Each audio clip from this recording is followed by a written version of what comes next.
Around 2,000 Colombians are fighting in the Ukrainian Defense Forces against the Russian occupiers, according to the German publication Die Welt, citing insider information. According to Die Welt, the influx of foreign volunteers from South America into the Ukrainian Armed Forces is so large that some brigades have formed separate companies of them. Previously, only military personnel were accepted, but now even those with no experience are accepted. Before being sent to the front, foreign volunteers undergo training. For example, the 47th Mechanized Separate Brigade is said to have a unit composed almost entirely of Colombians. Volunteers from other South American countries also serve there. In August of this year, the publication Hromadski reported that the Ukrainian ground forces have approximately 8,000 foreign volunteers from various countries. About 40% of them are from South American countries. According to Konstantin Melevsky, acting head of the Department for Coordination of Military Service for Foreigners in the Ukrainian Armed Forces, while at the beginning of the full-scale invasion, 100 to 150 foreigners per month were joining the Ukrainian Armed Forces. By the summer of 2025, the figure had increased to approximately 600. The benefits and social guarantees for foreign volunteers are the same as for Ukrainian citizens. Many foreign volunteers join the Ukrainian Armed Forces for the salary, around 3,000 euros per month. But many also want to stop the army of an aggressor country, knowing that Russian dictator Vladimir Putin will not stop in Ukraine. Ukrainian economist Roman Sheremeta wrote on his X social media page that as of October the 27th, 2025, 348 Colombians had died fighting in the Ukrainian Defense Forces against the Russian occupiers. Additionally, 100 US citizens, 91 Georgian citizens, over 50 Belarusian citizens, 49 Russian citizens, over 40 British citizens, 37 Azerbaijani citizens, over 30 Brazilian citizens, 20 French citizens and others gave their lives in the war against the Russian occupiers. In total, volunteers from 65 countries died defending Ukraine from the Russian invasion. Recall, support for Ukraine goes far beyond weapons and sanctions. Volunteers from across the world fight under Ukrainian command. Foreign nationals have taken part in Ukraine's military efforts since 2014, though in the early stages of the conflict, most foreign fighters supported pro-Russian separatists in Donetsk and Luhansk. Of the more than 17,000 foreign fighters active from 2014 to 2019, fewer than 4,000 were on Ukraine's side, and these included around 3,000 Russian citizens.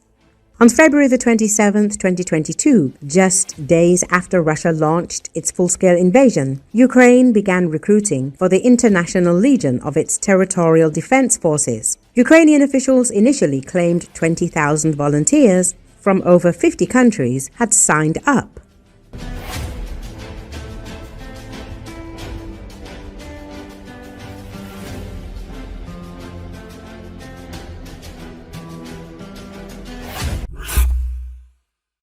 Russian propagandists have reached the acceptance stage. After nearly 4 years of war, they have acknowledged that the goals of aggression are unachievable and that a peace deal is in order.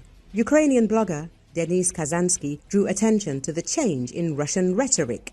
Konstantin Sivkov, deputy president of the Russian Academy of Missile and Artillery Sciences, effectively ridiculed the Russian Ministry of Defense's upbeat reports. He emphasized that the army boasts about capturing empty and deserted villages that have neither strategic nor symbolic significance. You're discovering these settlements out of curiosity. In 2001, one had 500 residents and in the other 160. Guys, that's 20 to 30 houses, Sivkov said. He was supported by retired Russian Army Colonel and military analyst Oleg Falichev. He bluntly stated that Russia was unlikely to achieve its stated goals and would likely be forced to compromise. We've stated that we're not changing our stated goals, but in my view, things are moving toward Russia likely agreeing to a so-called deal. A deal always involves compromise, and compromise involves retreating from the goals and intentions previously stated, he said. Falichev emphasized that after 3.5 years of war, Russia has not achieved anything significant. 3.5 years have already passed in the Great Patriotic War. We were in Berlin after 4 years. And where are we now? Only 20% of the territory has been liberated. Well, we need to weigh things up. Apparently, something's not right, the Russian colonel noted. This admission from the military seems particularly telling, given the Kremlin's official statements, which continue to insist on steady progress and the completion of all objectives. In reality, even supporters of Russian aggression are beginning to recognize the senselessness of the war and the scale of the losses. Such statements aired on Russian television testify to a growing crisis of trust within the system. Even loyal military analysts are now forced to acknowledge the obvious. The Russian army is bogged down in Ukraine, and promises of denazification and demilitarization have long since become empty words. Earlier, Z-blogger called for preparations for the collapse of Putin's regime due to the protracted war. Russian Z-patriot Maxim Kalashnikov spoke of the inevitable overthrow of the Putin regime due to the protracted aggression against Ukraine.